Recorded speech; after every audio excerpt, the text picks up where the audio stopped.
Here's the scenario. You've been injured in a serious accident. The doctor says your recovery could take months, maybe even years, yet your insurance company is denying your claim every step of the way.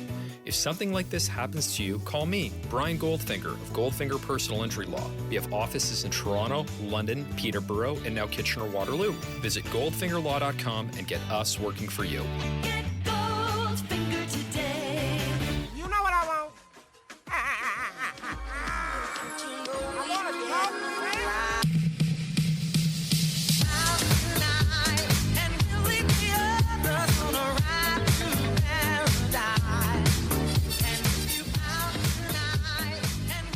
Hey, that was, I don't know, less than ideal, but only like a slight degree under ideal. Like, it didn't really matter. In a game like this, you wanted to see maybe somebody who hadn't had minutes yet pop off and show some self-creation. But in this game, it's basically just Chris Boucher. And if that was the guy you wanted to see self-creation from, like you're a very unique type of fan that rocks, of course, and B, you're disappointed because you probably wanted to see like OG pop off or Gary Trent or Scotty or maybe Armani Brooks or something like that. But in this game, the Raptors, they struggle to score the ball. Chris Boucher, Gary Trent Jr. are the only guys who do it with any type of consistency. The Raptors lose to the New York Knicks 105-94. And I tell you this, the Raptors are now slotted to play the Philadelphia 76ers in the first round, the 4-5 matchup. The biggest question, I think, regarding this stuff, outside of all the nitty-gritty details that myself and Lewis largely will get into for Raptors Republic, is will Matisse Thybulle play? Will he be eligible? Is he vaccinated? What's the situation with that? And because, the 76ers, who knows if he's actually going to be a huge benefit for their game plan when we think about how much he impacts the offense in a bad way and how the Raptors will be able to game plan accordingly to play off of him and load up on guys like Embiid, Harden, Maxey, and Harris. And those are ranked, by the way. Like, Harris is at the bottom. You game plan for him the least. Harden is second because he's not Embiid. And, Maxey maybe has a case in some games that he plays a little bit better than Harden, but he's also a guy who attacks tilted defenses a lot of the time, and Harden doesn't have that benefit. Plus, Harden also just doesn't have the activity necessary to attack tilted defenses that often, honestly. But anyway, the Raptors are facing the 76ers, who went all in, traded for Harden. They want to win the chip this year. Joel Embiid could very well be the MVP. And you have that to look forward to. There's going to be a ton of stuff on RaptorsRepublic.com. Like a ton of stuff. The YouTube channel, the main site, heaps, dude. And so stay tuned for that. But yeah, this game, the Raptors didn't have Pascal. They didn't have Fred. And so what that means from Jump Street is that the half-court offense is dead on arrival. You cannot rely on anybody left to manufacture looks for a team. Gary Trent Jr. is a guy who sometimes he gets like 3 or 4 assists in a game, and you're like, yeah, well, good passing, Gary. Nicely done. And it's because they run a DHO they run like a DHO after they run a primary action, and then the defense is already moved around, and he has a nice read in front of him. What does he do if his DHO is against a set defense that's loaded up on him because Pascal and Fred aren't on the court, and now he has to play make for everybody? Well, he's just not creating really good shots because he's not manipulating the defense. Same thing went for OG in this one, who there was a little bit of manipulation, and there was a little bit of manipulation from Scotty as well. But those guys don't have, they don't have the same off-the-dribble pull-up stuff that Gary has. Even though both of them made pull-up jump shots in this game, but they both only made 3 shots apiece. Like, in a game where Pascal and Fred aren't there, OG and Scotty combining for 17 points, not super ideal. I mean, I don't know. Like, you're just not going to find any success there. Chris Boucher coming in and slamming 21 points down the goal of the Knicks, that was awesome. He made the most of, the transition stuff where he's getting out in the lane, even as a ball handler, just taking the ball up the floor and trying to punch any gap he sees. In the half court, getting on the offensive glass if it's available, putbacks, and being one of the only willing 3-point shooters on the team. if the ball comes his way, he knows who else is on the floor with him. He's going to hoist that thing. So he hoists that thing. Thad was like a plus 16 because he was one of the only players who was interested in playing any amount of defense.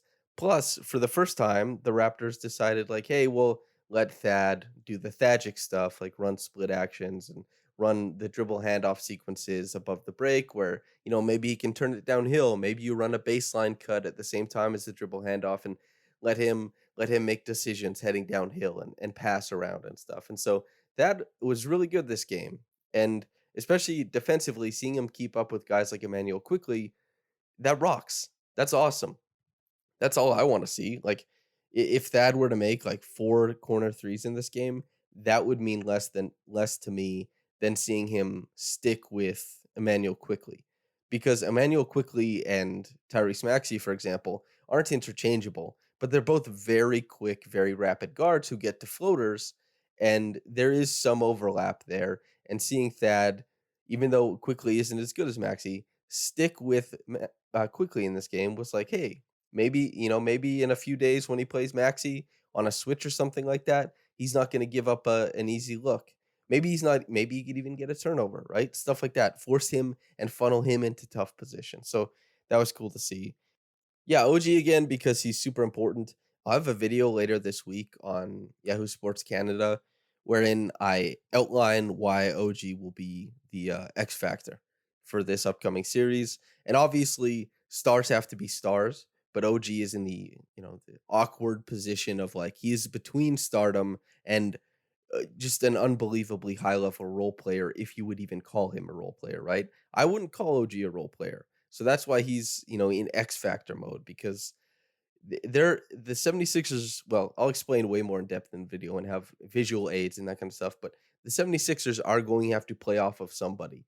And my guess is they're going to try and get away from OG and they're going to try and load up on other guys as they have all season, as every team has all season. And OG, as we saw in this game, some nice downhill decisions, a little bit of isolation stuff. It didn't go great, but there's enough there that you say, okay, you live with that. He's just getting back into the swing of things. In this game, he does it, and I think it's not this game exactly, but it's just his overall body of work, I think will translate as it did against the Celtics. It will definitely translate really well to the playoff atmosphere where the margins are thinner and suddenly a guy like OG who can screen, can shoot, can make decisions as a passer going downhill is involved in more screening actions, is involved in more advantage extension plays or advantage finishing plays than he usually would be because it's not the regular season anymore. Maybe Khem Birch's minutes are cut way down, and OG is the guy on the opposite end of those little, float passes to the short roll. Maybe he's the guy, taking 2 dribbles and assessing the floor instead of Khem Birch. And that is something that defenses have to be prepared for. That's something that we didn't see tonight against the Knicks, but it's important. And so yeah, the downhill stuff was good against the Knicks. It was off his own dribble. It wasn't after a screen or anything. But yeah, OG was good. Like, well, he wasn't really good. He was probably if you asked him like, do you want to go 0 for 5 from 3? Do you want to go 3 for 9 from the floor? He'd be like, no, that's bad. I don't want to do that. And that's probably accurate. He had a bad shooting night, to be certain. And part of that is because he's trying to shoot off the dribble all at once. And he's a definitively very good set shooter. Definitively. But in this game, when he has to try and work it into the pull up, it hasn't come around yet. And them's the breaks. Scotty, he can to pull up 3 nice and early, but he only took 5 shots in this game. No free throws either. He was chilling. He didn't think obviously that this was, a game where he could make his case for rookie of the year. He thought, you know what, these guys have already made up their minds. Let me chill. Let me relax, get a run in, get a sweat in, make some nice little passes, make some nice little plays. But 21 minutes for Scotty in this one, 7 points, 2 boards, 5 assists, was kind of just going through the motions, and that's all right. And when it comes to like Precious and Armani Brooks, Gary, OG, Scotty, Birch, a lot of this is just going through the motions. This wasn't a particularly competitive game. Like their defensive shell was fine.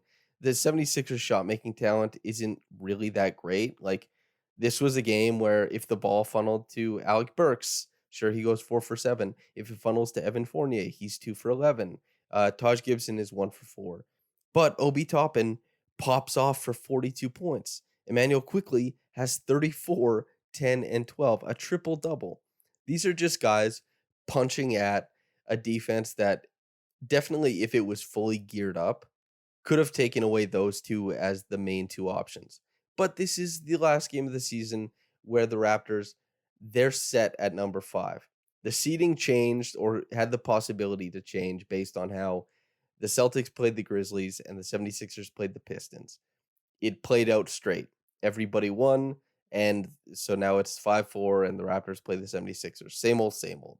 And quickly and Toppin took advantage of some of that, lackadaisical defense, lack of composure, lack of intensity, and just punched these gaps over and over again. And I mean, 6 of 14 from downtown for Obi Toppin rocks. He had like 7 dunks that were so much fun that you're like, wow, I can't believe that guy dunked it. And not only that, not only did he dunk it, he turned it into like a double clutch reverse dunk. He's just everything. Those arms go forever. And I want good things for Obi Toppin. I love when players are good at basketball, and he certainly was in this game. Him and Emmanuel, they did their thing. If the Raptors wanted to, could they shut them down? Of course. Of course. But this is the stuff that will fuel the Knicks for years. Because they're like, remember, Emmanuel Quickly, 34, 10, and 12. The way we talk, the way Raptors fans like Ben Uzo, the triple double game that moved them from what would have been the 7th pick to the 8th pick. Classic stuff. I don't know what the implications for the draft are for New York after this, but anyway, yeah. The Raptors, they lost this game. It's because they couldn't manufacture offense, and many people failed at that. Utah failed at that. Malachi Flynn failed at that. Armani Brooks failed at that. Gary Trent Jr. did mostly his stuff, and that was he put shots up and he hit some of them. 17 points on 17 shots and 17 points on 20 used possessions. That's fine. Whatever. You take it, you leave it. Gary Trent is going to be asked to do this anytime soon. Maybe ever, right? So who cares, really? They lose the game. Who cares? They lost the game. Who cares? There's no repercussions. There's no consequences. Pascal was sitting on the sideline wearing a toque that said peace and quiet. And that's what you're going to have once this podcast is over. But yeah, Reggie Evans Award goes to Chris Boucher. Getting 21 in a game like this, being a big man that he is, where your guards, your wings aren't very good at creating for you, and you still manage to just stuff the stat sheet full of your, success. That's classic Chris Boucher stuff.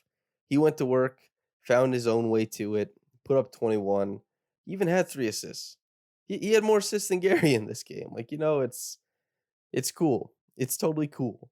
So Reggie Evans Award goes to Boucher. Big shout out to Chris Boucher. Top quick reaction comment is from Done Deal. Quote, 48 win crew takes it down. Official update comes tomorrow morning. End quote. And Done Deal. What is this?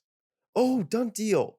Did you keep track of the Raptors Republic roundtable predictions? Is that who you are?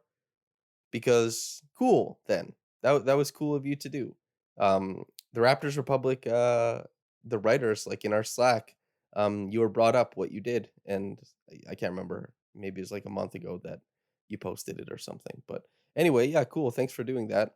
I wasn't in those roundtables, so but everybody else was. So like hell yeah. I guess we'll see the official update tomorrow morning. Thanks for writing in, Done Deal. Thanks for listening in, listener. And yeah, I hope you enjoyed the season. I hope you listened to every single one of these. I did, and I hope you're going to listen in the playoffs. In the playoffs, they'll be longer, and it'll be more thorough, focusing on fun moments, bad moments, and also on it will definitely lean heavy on analysis. That's kind of my bag. And I think I'm going to go out on a limb here and say it'll be the best post-game analysis you can get on the Raptors. And that's what I'm here to do. And that's typically what the Raptors Reaction Podcast has been since I took over. That's what I aim to do. And that's what it'll be in the playoffs. If you are coming to a place and you say, like, man, I want to go to the water cooler tomorrow and kind of, or just know more about the game and kind of what's happening in these games that might not get, as much attention at other outlets or anywhere. Smaller things and important things that get glossed over, they'll probably be focused on here. So it's a unique element of the podcast. I hope you join for that, and I hope I make it fun otherwise. Thanks for tuning in all year. Thanks for tuning in tonight. But whether you did it in the morning or at night, have a blessed day and goodbye.